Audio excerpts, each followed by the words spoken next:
अच्छा जॉर्ज सलीम साहब, पहले ये बात सामने आई थी कुछ दीगर ममालिक भी इन मुज़ाकरात में शायद बैठ सकते हैं, पाकिस्तान का नाम भी सामने आया था। तो अचानक से फिर ये बरह रास्त मुज़ाकरात तक बात कहाँ तक पहुँच गई? और आपको लगता है कि ईरान और अमेरिका को देखते हुए क्या ये बरह रास्त मुज़ाकरात जो हैं वो दोनों की फेवर में, या फिर दीगर ममालिक अगर शामिल हो जाते हैं तो कुछ सूरत हाल निकल सकती थी? देखिए बिल्कुल, इसके ये जो अंदर ये देखा तब्दीली होता आई है है जब ज्यादा जी जॉर्ज सलीम जी साहब। ये जो तब्दीली आई है ये बज़ाहिर ईरान की ख्वाहिश पे है, बिकॉज उन्होंने दो चीजें कही थी। एक तो उन्होंने वेन्यू चेंज करने के लिए कहा था। पहले आपको पता है कि इसका वेन्यू जो है, इससे पहले अनकरा था, उससे उन्होंने कहा ओमान में कर दें। अच्छा, जो लास्ट राउंड हुआ था इन दोनों मुल्कों के दरमियान और जिसके बाद वो फिर उन्होंने स्ट्राइक्स कर दी थी जून में, वो भी ओमान में ही हो रहा था उस वक्त। तो एक तो खैर उन्होंने वो मान ली। दूसरा उन्होंने कहा कि जी वो जो फैसिलिटेटर्स या मीडिएटर्स की बजाय वो डायरेक्ट मुज़ाकरात को तरजीह देते हैं, तो फिर ये उनकी दोनों बातें मानी गई। अच्छा, अब इसमें जो शुरू हुआ है, शुरू में जो ओमान के फॉरेन मिनिस्टर हैं बदर अल-बुसैदी, अभी सबसे पहले तो उनकी मुलाकातें हुई हैं दोनों साइड से। एक तरफ स्टीव विटकोफ से और जेरेड कुशनर जो दामाद भी हैं प्रेसिडेंट ट्रंप के, जो रिप्रेजेंट कर रहे हैं अमेरिका को, और दूसरी तरफ जाहिर है अब्बास अरागची जो इनके फॉरेन मिनिस्टर हैं ईरान के। तो पहले सबसे पहले तो वो एक फ्रेमवर्क और एक फॉर्मेट उसका तय करेंगे और उसके बाद फिर जाहिर है कि डायरेक्ट मुज़ाकरात होंगे।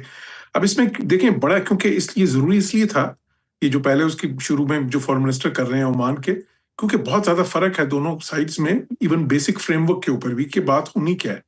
ईरान कहता है कि सिर्फ न्यूक्लियर पे बात होगी, अमेरिका कहता है कि नहीं, सिर्फ न्यूक्लियर पे नहीं होगी। और न्यूक्लियर में भी दो चीज़ें हैं, एक ये है कि आप फ्रीज करेंगे, दूसरा ये है कि जो फिजाइल मटीरियल आपके पास है 408 किलोग्राम, तो वो भी किसी और को दिया जाएगा। जो है वो तो कह रहे हैं आप उसको जो है सरेंडर कर दें। अच्छा, एक ये दूसरी फिर उनकी शर्त है कि आप अपना मिसाइल प्रोग्राम कर्टेल करें।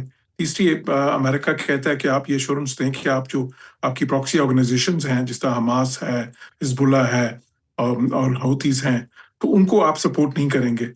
चौथी ये कहते हैं कि जी आपने ये जिस तरह भी प्रोटेस्ट सुनी है, तो और वहां पे बहुत से लोगों को भी सजाएं जो दी जानी है। अभी तो सब उन्होंने खैर फिलहाल सस्पेंडेड हैं वो, जी लेकिन उस पर भी आप जो है ना, अब वो प्रोटेस्टर्स से उस तरह का सलूक नहीं कर।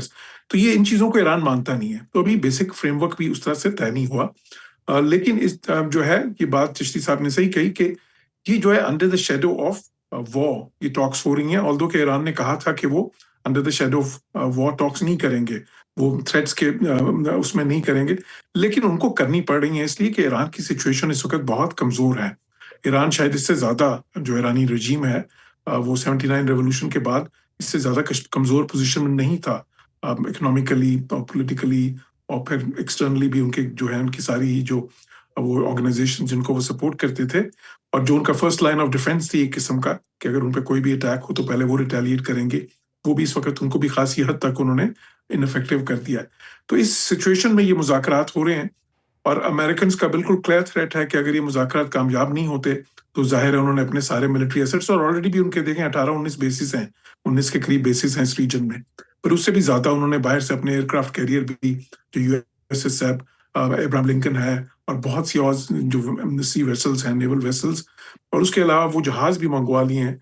उनके पास उस किस्म के जहाज हैं वेक्स टाइप, जिसमें कम्युनिकेशन, जिससे वो सारा कंट्रोल कर सकते हैं वॉर का एफर्ट अगर उन्होंने शुरू करनी हो। 2-3 वो जहाज भी अमेरिका से आ चुके हैं, तो पूरी तैयारी अमेरिका की मुकम्मल है। तो इसलिए ये ईरान के लिए एक बहुत ही मुश्किल लम्हा है। बिल्कुल सर, आप दुरुस्त कह रहे हैं कि ईरान के लिए बड़ा मुश्किल मरहला है कि अच्छा जॉर्ज सलीम साहब, हम पिछले 1-2-3 हफ्तों से सुनते ही आ रहे हैं कि आज हमला हो रहा है, कल हमला हो रहा है। डेट भी सामने आ चुकी थी 2 हफ्ते पहले, बुध के रोज़ जो था वो हमला होना था, लेकिन नहीं हुआ। हम देख रहे हैं कि दोनों जानिब से कुछ टाइम बाय किया जा रहा था। आपके ख्याल में क्या दीगर ममालिक का कुछ प्रेशर था? सऊदी अरब, कतर की बात कर ली जाए, यूएई की बात कर ली जाए, मशरिक़ वस्ता की सूरत हाल की बात कर ली जाए, चूँकि आप जैसे कि आपने भी बताया कि अभी अमेरिका के बड़े स्टेक्स हैं और उनके काफ़ी अड्डे मौजूद हैं, 40,000 से ज़ायद फौजी वहाँ पर हैं, तो क्या बात जंग तक जाएगी या उससे पहले मेज़ पे मामला हल हो सकता है आपके ख्याल में? जी, दो चीजें। अच्छा, उससे पहले मैं थोड़ा सा एक चिश्ती साहब के पॉइंट पे ये बता दूं कि देखें, जहां तक ये पॉइंट है ना कि वो फिर क्या वो जज भी वो हैं और जूरी भी वो हैं, अच्छा वो पॉइंट तो मैनेज हो सकता है, वो कोई इतना ज्यादा जो है ना पेचीदा नहीं है। क्योंकि इसमें देखें, इसमें IAEA जो इन्वॉल्व होती है, उनके इंस्पेक्टर्स आते हैं, अगर उनको रेगुलर इंस्पेक्शन ईरान करने दे उसके बाद और आके वो सर्टिफाई करते रहें कि जी ये ठीक है, तो फिर तो वो चीज बन सकती है। इससे पहले ईरान कई बार वो नहीं करने दे रहा था उनको, और बीच में बहुत सारा तातुल आ रहा था, तो इसलिए फिर वो यूरोपियंस को भी शकूक पैदा हो रहे थे, और फिर IAEA ने भी अपने उसमें कह दिया था कि हमें भी अब जो है ना कोई हम सर्टिफाई नहीं कर सकते कि ये नहीं बना रहे, तो वो मसला तो हल हो सकता है। खैर, लेकिन अब मैं दूसरे पॉइंट की तरफ आता हूँ आपके। जो आपका दूसरा पॉइंट है, देखिए मैं तो ये काफी देर से कह रहा हूँ, जब से ये प्रोटेस्ट वगैरह भी हो रहे थे उस वक्त मैंने कहा कि अब 3 सिनेरियोज हैं। पहला ये है कि अगर इनको ये लगा कि रिजीम चेंज ये चाहते तो हैं लॉन्गर टर्म में, लेकिन वो तभी इंटरवीन करेंगे अगर उनको लगा कि उसके लिए सिचुएशन राइप है।